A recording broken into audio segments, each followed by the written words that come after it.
Fabriquer son propre powerbank avec une ancienne batterie d'ordinateur, partie 2. Après avoir chargé notre télé plus de 6 heures de temps, nous remarquons que le module powerbank affiche plus de 80%. Je vais brancher mon téléphone et là, vous remarquez, mon téléphone fonctionne normalement. Donc, la partie électronique est terminée. Alors, nous allons passer directement à la conception 3D. Je commence d'abord par esquisser cela sur du papier avec une forme vraiment basique. Après cela, je passe directement dans le logiciel CAO et je conceptionne cela. La grande difficulté sur ce dessin se retrouve au niveau des entrées-sorties de ce module.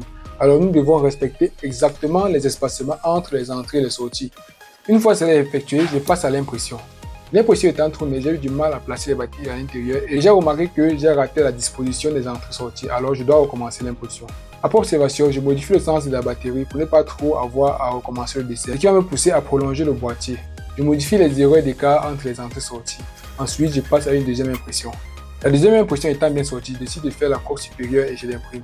Cette fois en couleur orange pour pouvoir faire une différenciation. Pour éviter que mon module powerbank ne bouge, j'utilise une bougie à coque pour pouvoir stabiliser à l'intérieur de mon boîtier.